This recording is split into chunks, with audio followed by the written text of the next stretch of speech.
ya guys, kalian klik dulu tombol subscribe di bawah. Aku kasih waktu 5, 4, 3, 2, 1. Terima kasih, enjoy!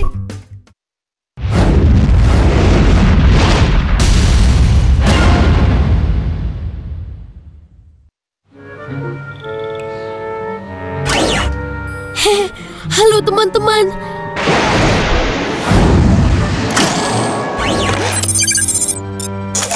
Wah, kelihatannya situasi sudah aman.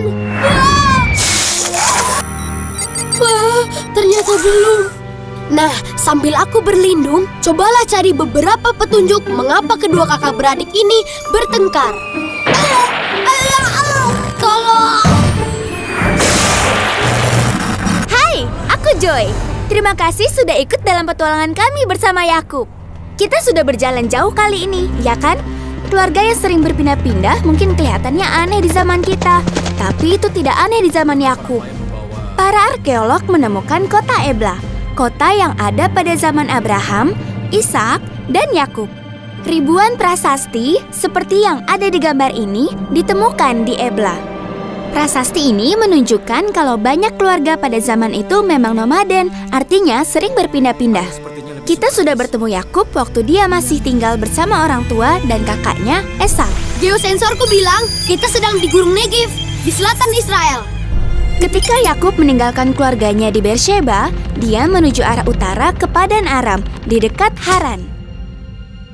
Dalam perjalanan, Yakub bermimpi tentang tangga yang ujungnya sampai ke surga, dan para malaikat naik dan turun tangga itu.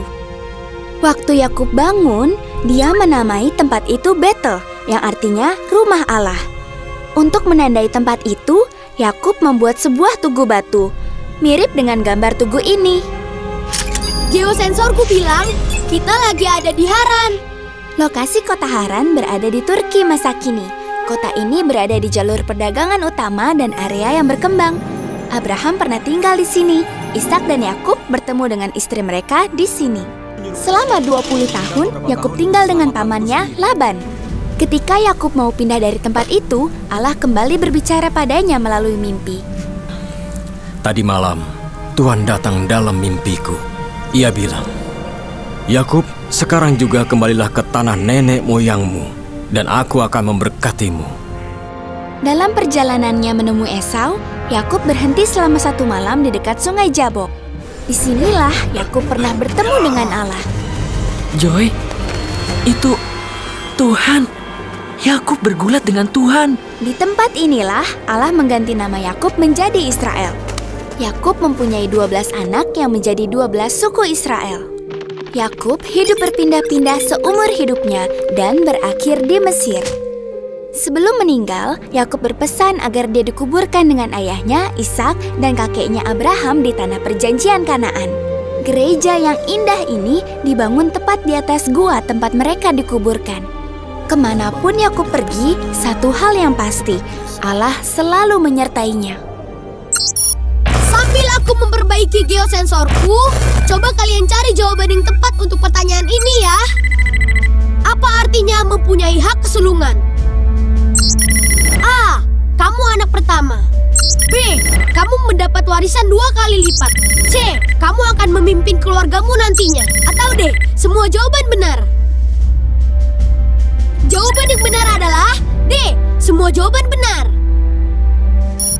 Apa itu hak kesulungan? Masa kamu nggak tahu apa itu hak sulung? Anak sulung selalu mewarisi 2 kali lipat lebih banyak dan akan berkuasa atas keluarga.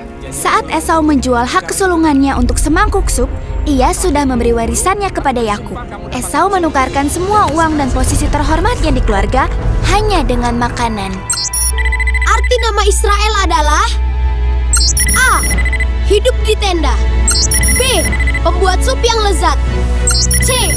Anak kedua. Atau D. Bergumul dengan Allah. Jawaban yang benar adalah D. Bergumul dengan Allah. Yakub tidak pernah menyerah. Dia bergumul dengan manusia dan Allah dan dia menang. Lalu Allah mengganti nama Yakub menjadi Israel, yang artinya bergumul dengan Allah dan Pangeran Allah.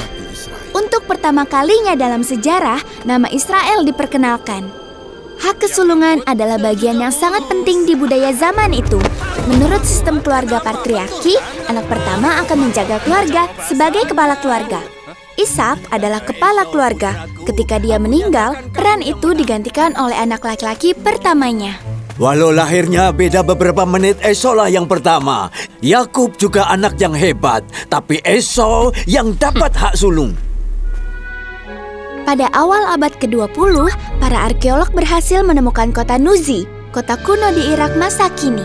Kota ini sudah ada semenjak masa patriarki pada zaman Kekaisaran Asyur. Ribuan prasasti ditemukan di sana, menjelaskan kebiasaan yang banyak dilakukan pada zaman Ishak.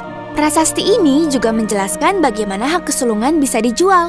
Ide ini sangat mirip dengan strategi Yakub. Sebenarnya aku ragu kalau ada orang yang mau menjual warisannya hanya dengan sedikit makanan. Berikanlah warisanmu, Kak. Jual saja hak sulungmu untuk sup yang lezat ini. Yakub bergumul dengan ayah dan kakaknya. Beberapa tahun kemudian, Yakub juga bergumul dengan pamannya, Laban. Kalian, apa kalian semua disuruh memata-mataiku? Laban menipu Yakub supaya dia harus bekerja untuk Laban selama 7 tahun lagi. Lalu, Laban juga mencoba untuk menguasai semua ternak Yakub. Laban sudah membuat perjanjian pembagian ternak dengan Yakub, tapi Laban mengubah syarat-syarat kontrak itu sesuka hatinya. Di dalam tugu atau pilar batu ini terukir kira-kira 300 hukum kuno yang lebih dikenal dengan Piagam Hammurabi. Menurut hukum setempat, kalau seorang gembala tidak melakukan kesalahan, dia tidak bertanggung jawab kalau ada ternak yang hilang. Laban tidak mengikuti hukum ini dalam kontraknya dengan Yakub. Yakub sudah bertobat setelah dia mengambil hak kesulungan Esau dan menipu Ishak untuk memberkatinya dengan berkat Esau. Yakub bekerja selama 20 tahun, membina keluarganya sendiri jauh dari Esau dan orang tuanya. Ketika Yakub harus bertemu lagi dengan Esau, Yakub merendahkan dirinya. Saat bertemu dia, aku akan memberikan hadiah kepadanya supaya dia memaafkan aku. Walaupun Yakub memegang hak sulung untuk memimpin keluarga, dia menunjukkan kerendahan hati dengan berlutut pada Esau. Apa yang terjadi? Yakub bersujud. Iya, 7 kali. Menurut tradisi itu penghormatan mendalam pada kakaknya. Membungkuk 7 kali adalah bentuk penghormatan pada orang yang penting. Kebiasaan ini tertulis pada prasasti tanah liat dari zaman Mesir kuno yang disebut Surat Amarna. Esau menganggap remeh hak kesulungannya dan menjualnya demi semangkuk sup. Bagi Yakub, perlu waktu 20 tahun mengalami berbagai masalah dan bergumul dengan Allah sebelum dia menjadi Israel, pangeran Allah, dan sebelum dua saudara ini berbaikan lagi. Super ayat kita hari ini, Kejadian 32 ayat 28. Lalu kata orang itu, namamu tidak akan disebut lagi Yakub, tetapi Israel. Sebab engkau telah bergumul melawan Allah dan manusia. Dan engkau menang.